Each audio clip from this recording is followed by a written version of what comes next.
Hello, and welcome back to Redacted 101, where I talk some about this universe that I made out of character, just kind of rambling and hopefully answering questions, along the way that I get a lot that can be hard to put into a narrative video. So in the first episode of this, I talked about the broad system of magic itself, kind of mechanically.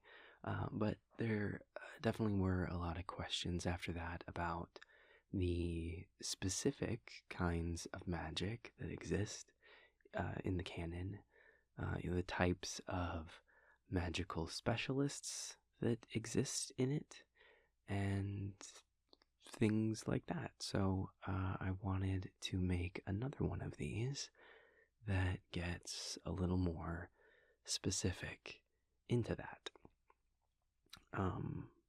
First thing, and it's a fun thing, I have actually put together a few personality quiz-esque quizzes on the Redacted Records website. The link is in the description, and I mention that because there is one quiz over there that you can do, where you can do a little quiz to figure out which type of magic user you would be, and I think it's a lot of fun. Growing up, I loved personality quiz stuff, so to be in a position where I could make my own for my stuff is wild. But yeah, you can take that if those kinds of quizzes are fun for you. My one pet peeve with personality quizzes are ones where for every question there are the exact number of answers as there are possible results of the quiz, if that makes sense. So like you just know from reading each particular answer which result you're going to get. I hate that. So when I made mine, I went out of my way to make it so that's not the case. Yeah, I really like the idea of it being surprise what you're going to get at the end. And I think I did that. So give that a look if you want. Some of the information that I touch on in this video appears in the various results of that quiz. But anyway, branches of magic. So a quick distinction, and I'll preface this by saying that some of this might make more sense if you've watched the other magic explanation video in this series for more detail, but I want this to be able to stand alone as well, so some things might get a high-level recap that you can go get more details on in the other video. But distinction. So yes, there are lots of branches of magic in my universe. There are lots of grouped together types of ways that magic can be used, and many of those branches can also have specialized magic users associated with them, and that's because the way that in my universe humans got magical powers was through the sovereigns, who are these kind of eldritch-esque gods of another plane of existence who created the demons, and then when that relationship got fraught, they came to the human plane and started experimenting on humanity to try to make new, more pliant servants. And those experiments imbued groups of humans with powers corresponding to the sovereign that did the experimenting. So With dream magic, there are dream walkers who are born as specialists in that kind of magic. The first dream walkers got their powers from Indelix, the sovereign of dreams. They can do all the other kinds of magic as well, but they will always have an innate advantage at doing dreamwalking magic. But back to that distinction, I wanted to point out, not every branch of magic has an associated type of specialist user with it. Healing is the big example. No one in my universe is born as a healer. They don't have a corresponding sovereign. There is no sovereign of healing. And that's because the invention of healing as a branch of magic was a human development. Sovereigns weren't physical in that way. They couldn't be hurt. They couldn't need healing. They didn't need physically restorative magic. And it's actually a combination of a lot of different kinds of magic all working in tandem to heal a person. Transmutation is another example, kind of. Transmutation is a branch of magic. It's the magical discipline of transforming the state of something, like turning a pencil into a feather, that kind of thing. And there was a sovereign of transmutation, Odo Enid, but instead of magic humans that had a talent for transmutation, Odo Enid actually used their experimentation to create humans that could transmute themselves rather than anything else. And that resulted in all the various types of shifters. So transmutation as a branch of magic doesn't really have specialists, but there are shifters, which are an incredibly specific kind of transmutation magic user, if that makes sense. Also worth pointing out that the majority of magic users are not actually specialized. That's when you're born, you are either a specialist or you're not. Each specialty comes in varying rareness, but far and away the most common magic users are freelancers, which is a blanket term for those humans who are equally proficient at wielding all forms of magic. They can never have as refined or powerful a control in a single branch as a specialist of that kind could, but they can learn any kind of magic to a level higher than a specialist could learn in their non-specialties.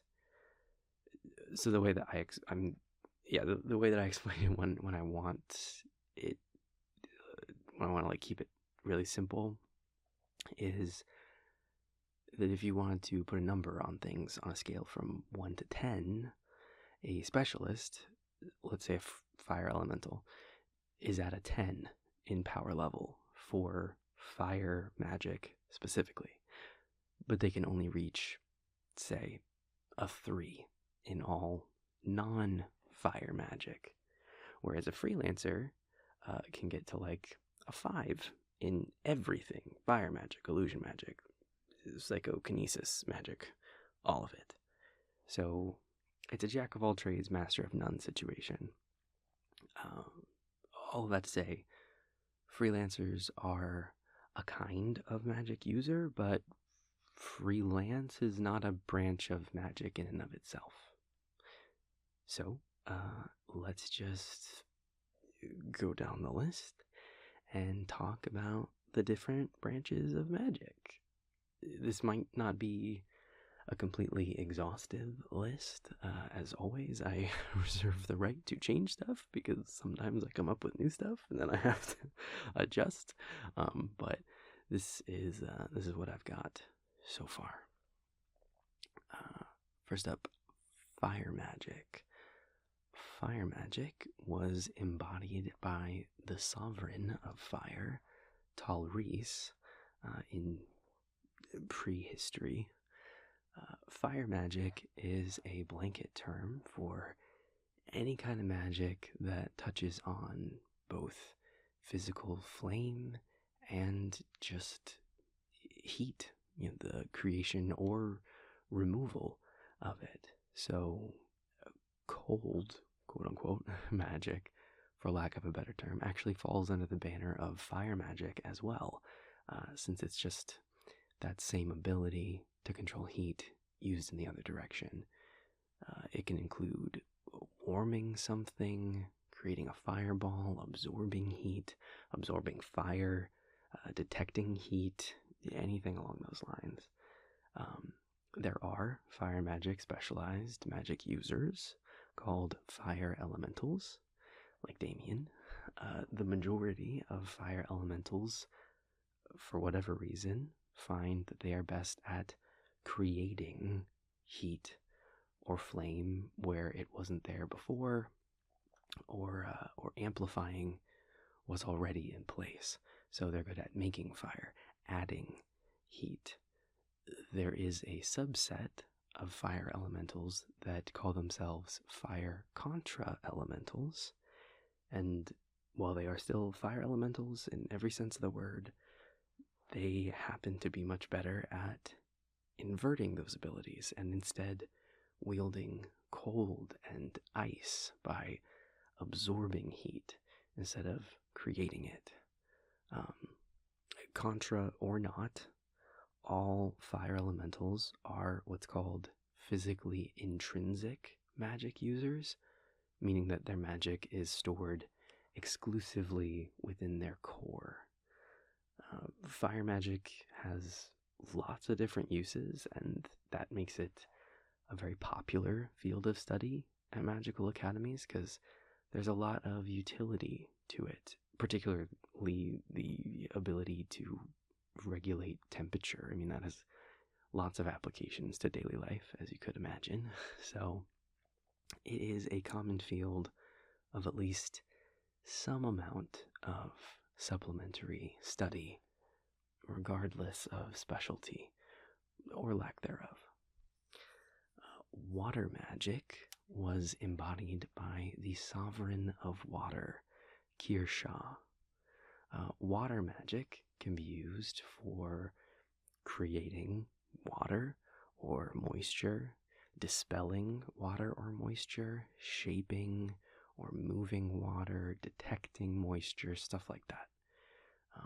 There are water magic specialized magic users called water elementals, and most of them are best at creating new water or moisture or manipulating what's already there in existence. There are water contra elementals, and they are much better at inverting those abilities and instead absorbing water instead of creating it.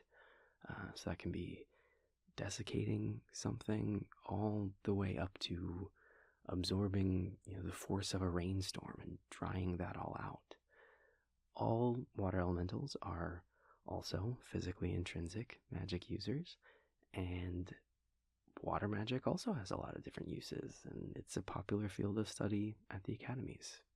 Everybody needs water to survive. 70% of the earth is covered in water. Water's kind of a big deal, so it's also a popular branch. Air magic was embodied by the sovereign of air, Sethenin.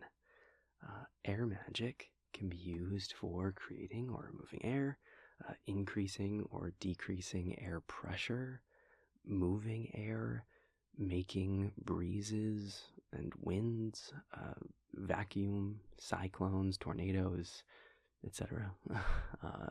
There are air magic specialized magic users called air elementals. and most of them are best at creating new air or bursts of air. There are air contra elementals, and they are much better at distilling those abilities, specifically in the realms of pressure and vacuum. So absorbing existing air or changing the pressure of an area. And again, important to remember that any kind of air elemental can do any kind of air magic. They just might find one style of it easier than the other. And the term contra elemental is a term popularized by people who identify as having that alternative focus to their elemental powers. And that's true of each of the elemental and contra elementals. Air elementals are physically intrinsic, and air magic is a common field of study, at least at introductory levels of the branch of magic. We all need air to survive. Being able to manipulate air can be very helpful, but it definitely gets a little less love than fire or water magic when it comes to non-specialty forms of study. Earth magic was embodied by the sovereign of Earth, Pataxic.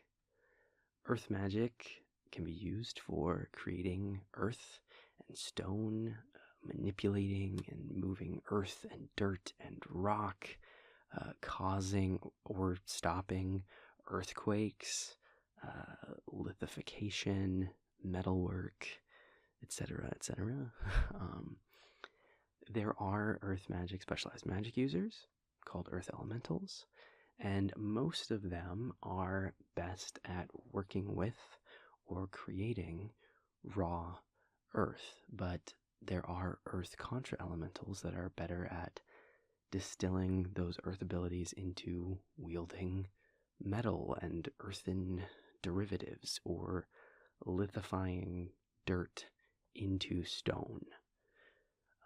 Earth elementals are physically intrinsic, and earth magic, like air magic, is fairly common as an introductory level study, but is probably the least common of the 4 elemental branches to be studied by non-specialists, because its most powerful uses take a level of control that would be really hard for a non-specialist to reach, and some of the outcomes that you might attain with low-level earth magic, like just like moving dirt or something like that, you could do with magic that might have other uses, might have greater utility, like psychokinesis instead.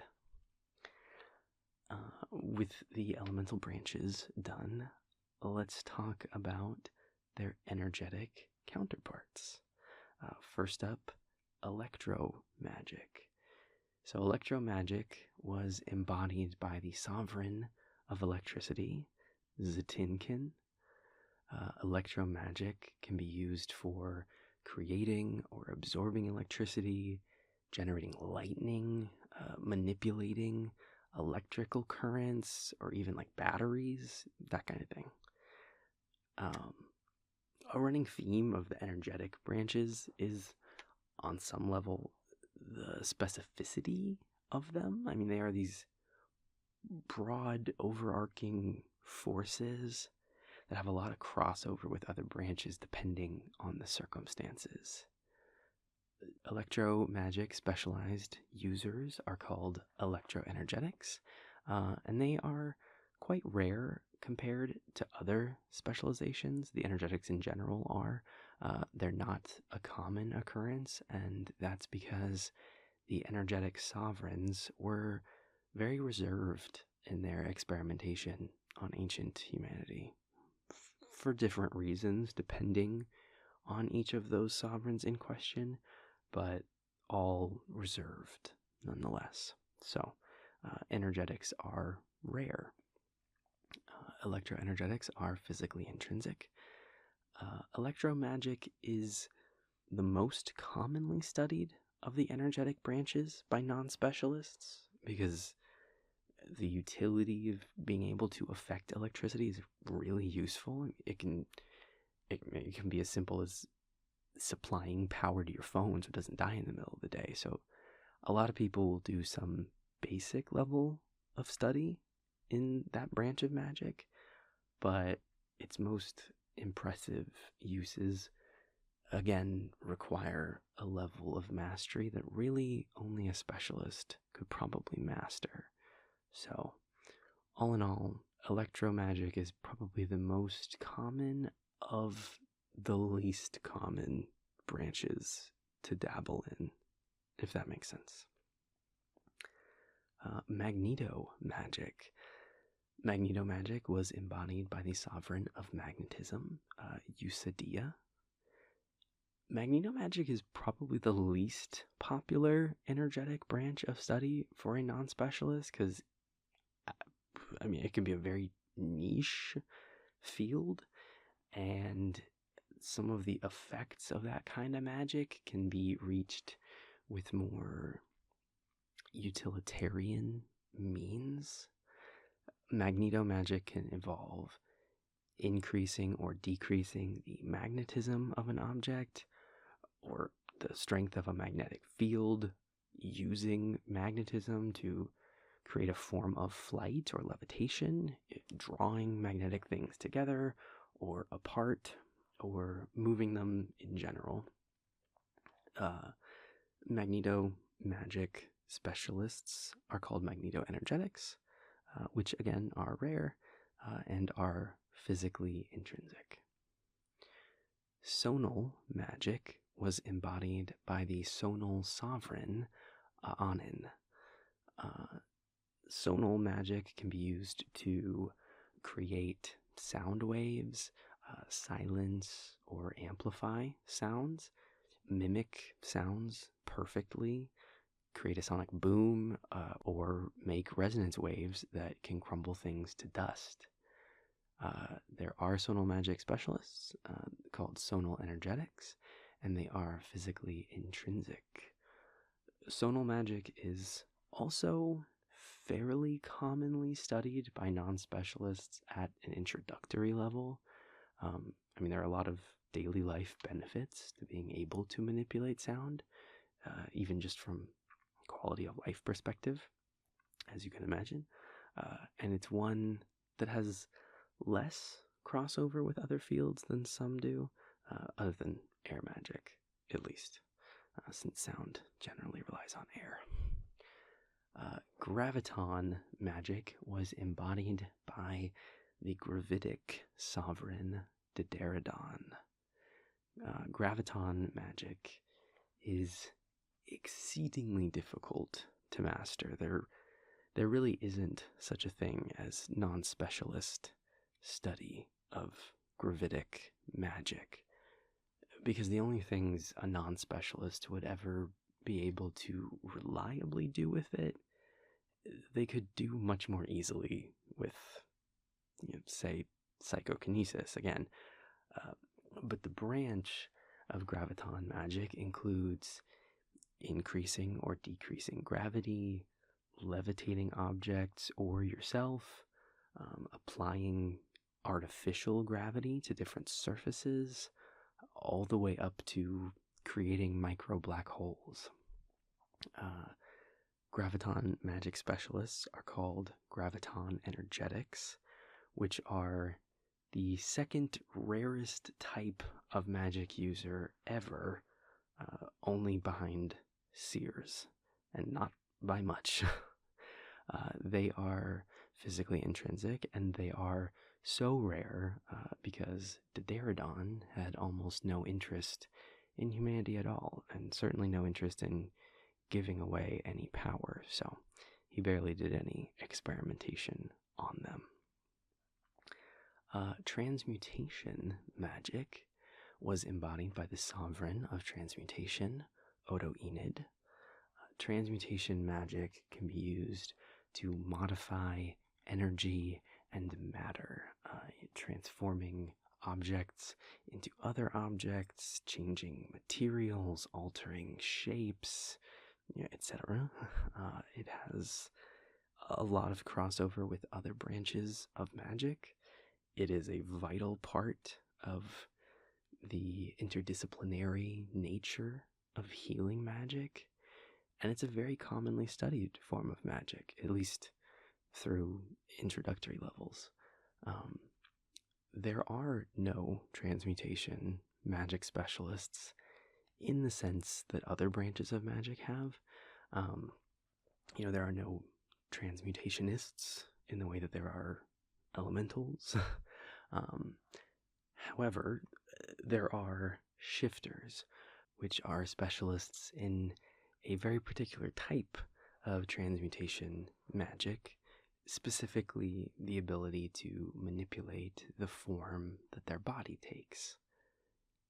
Each kind of shifter can only shift into a single type of animal, a single alternate form, but there are lots of different animals that different shifters can form into. Even though so far in the series, I know we've only seen wolf shifters, but there are others. Shifters are physically extrinsic magic users, one of only two specialties that are. Everybody else is intrinsic. And to be extrinsic means that their magic is not solely stored in their core, but instead is infused through every part of their body.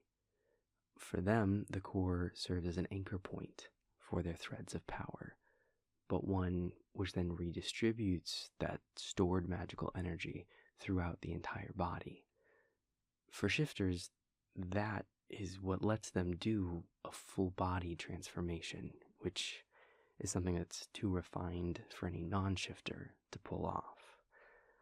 Because there are no true specialists in the field of transmutation other than shifters, there are presumably abilities within the branch of transmutation that are, to our knowledge, theoretical but unknown and unattainable, because no one can reach the level of precision in control necessary to find them, because they aren't a specialist in it.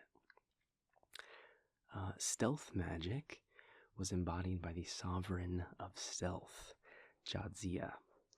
Stealth magic can be used for obscuring your aura from detection, turning yourself, others, or objects invisible, all the way up to phase cloaking, where you temporarily become intangible and capable of phasing through solid objects like walls or the floor.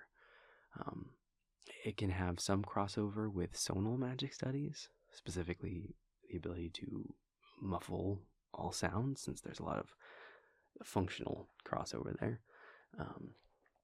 There are stealth magic specialists called stealth, and they are physically intrinsic.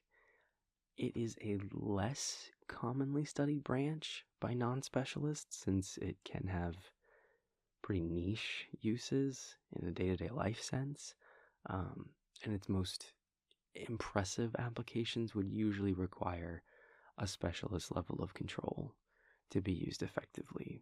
But at a base introductory level, it can have a certain flashy appeal to it that draws a good amount of casual study to it. I mean, I think everyone would like to do a little sleight of hand.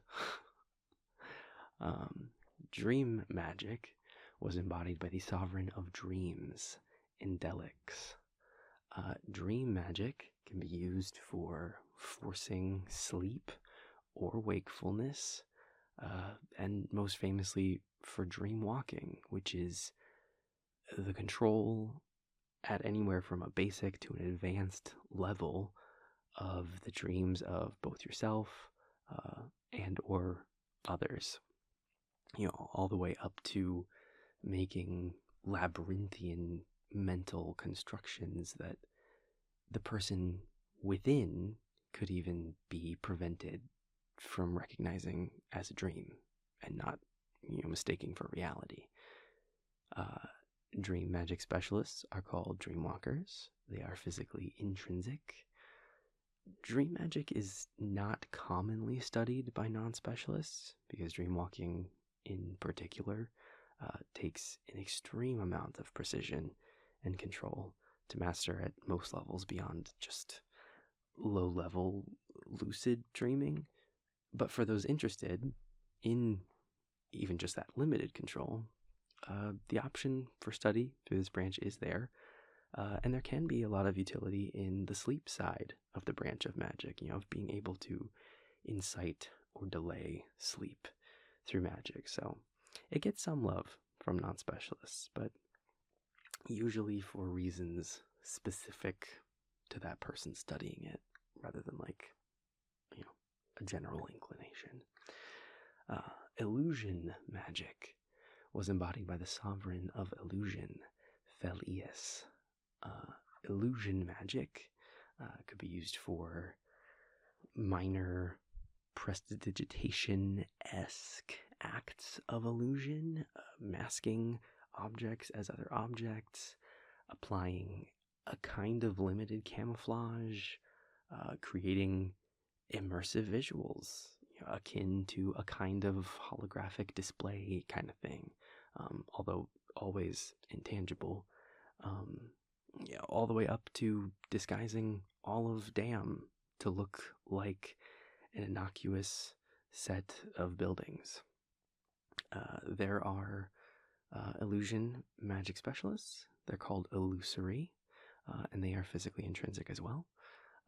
Illusion magic can have loads of utility in daily life, often recreational uses, fun stuff like immersive visuals for your D&D table, or helping magic users pass off something magical as something that's not gonna risk covert. Most people are taught at least basic illusion magic for that reason alone, and it's also a popular branch of further study beyond that. Illusory in particular also often work in tandem with warders, because while illusion magic always results in an intangible illusion, that can be paired with the abilities of warding magic to make things that are solid, that don't look like what they are, like how the department uses physical barriers from warding magic and illusions to keep unempowered people from getting into magical spaces that need to be protected. Warding magic. Warding magic was embodied by the sovereign of warding, Loren. Warding magic can be used to create what are functionally what we would call force fields, invisible obstructions, fields that can detect magic or repel magic or dampen magical ability within them. Generally defensive or suppressive manifestations of magic. Warding magic specialists are called warders, and they are physically intrinsic. Warding is another type of magic that has lots of real-life usage on a lot of different fronts. It's a broad branch of magic with a lot of uses, so it's a very popular field of study for non-specialists. It can have a lot of uses for covert as well, so it's definitely a heavily recommended field of at least an introductory study for academy students. Psionic magic was embodied by the sovereign of psionics, Wen Alak. Psionic magic can be used to create force and movement with just the power of the mind, picking things up, moving them, striking with invisible force, and so on. There are psionic magic specialists. They are called psychokinetics, and they are physically intrinsic. Psionic magic is the most commonly studied branch of magic by non-specialists. While it can have uses that are only possible with incredible precision, it also has amazingly useful applications that can be reached by anyone who puts in some study. Being able to move things with your mind can be a substitute for a lot of abilities that come from more specific branches of magic, like moving dirt, moving water, moving air to an extent, bringing two items together, like magnetism, lifting something up, like gravity manipulation, and and so on. And it just has a lot of utility to people's daily lives. So it's an almost universally sought out branch to do at least some study in. Psionics is a really utilitarian branch of magic, I'd say. Telepathy magic was embodied by the sovereign of telepathy, Gagarik. Telepathy magic can be used to speak in someone else's mind, to listen in on their thoughts, or explore their memories to an extent, to guard oneself from others' telepathic magic, and at its most advanced levels, it can even be used for acts similar, akin to minor mind control or manipulation. Telepathy magic specialists are called telepaths, and they are physically intrinsic. Telepathy magic is not commonly studied by non-specialists because it requires a really precise level of control that most people find difficult to reach. And there also is a certain stigma about the right and wrong ways to use telepathy magic that also act as a barrier to study in the branch. Even most telepaths struggle to reach the truly high-level applications of this field of magic. Most of them only get so far as to be able to hear or project active thoughts, or do very light level reading of memories. Anything beyond that really requires a lot of focus, usually a willing subject on the receiving end of it, and a non-stressful environment or scenario, because the complexity of the human mind just adds a real complication to the high-level use of that kind of power. And healing magic. Healing magic, like I said earlier, doesn't have a sovereign associated with it. Healing magic is a human development. It is an interdisciplinary form of magic that combines a lot of different branches to reach the result of healing organic things, be it plant, animal, or human. It's most commonly studied by freelancers. They tend to have a knack for it because it's a field that involves a lot of different kinds of magic, and they are inherently equally capable of doing any of those fields of magic. But a specialist can still learn plenty of healing. Even the physically extrinsic magic users, the shifters and vampires, they can master some level of healing. It can get exceedingly complex at the top end, but it can be very attainable on the low end. Healing minor wounds, alleviating symptoms of a sickness. Sometimes the execution of healing magic by a less skilled hand can be more uncomfortable for the subject of said healing, as Milo twice discovered, I think. But everybody can benefit from learning at least a little of it. So it is definitely a popular branch of magic to explore, although it does take a lot of focus. And that's pretty much it for the official branches of magic that I've worked out so far. There are a few outliers to touch on quick here at the end, namely that one, there are probably branches I just haven't decided on yet, so this list might change over time. Two, there are sovereigns that don't have corresponding branches of magic because they didn't create specialists. They didn't experiment in that way, so those types of magic weren't really explored in the same way, like Elatum and Monara of empathy and serenity, respectively.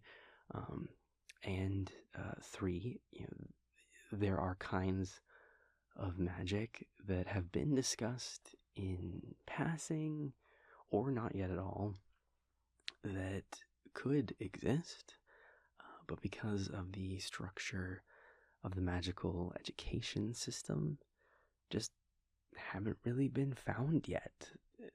The magical world doesn't really encourage the study of, quote unquote, new types of magic. The commonly accepted branches of magic are generally formed around those held by the various kinds of specialized magic users, healing being really the only complete exception of that. For example, humans in my universe can't teleport. Demons have a form of teleportation called rifting, but humans can't rift. It would destroy them. Now, Hush has actually been seen doing a different form of what is effectively teleportation called transposition, and Blake has actually done it too with Daradon's help, although in his case it was extremely painful for him. And so, it might be possible for other humans to learn how to control that ability as well, at least in a limited usage. But magic users just haven't explored that yet, mostly because of the prevailing opinion of a kind of status quo within the magical world and the uses of magic. Another footnote, seers are also a kind of specialist magic user, and they have access to seer magic, or the sight, which is a branch of magic that no non-specialist, no non-seer can access at any level. It's truly all or nothing when it comes to seer magic, and that's due to their unique creation, which I've touched on before in videos, so I won't go too far down the rabbit hole. But basically, during the experimentation on humanity by the sovereigns, one sovereign, Azeron, the sovereign of desire, pushed too far when trying to imbue humans with his power, and in doing so, he accidentally made vampires.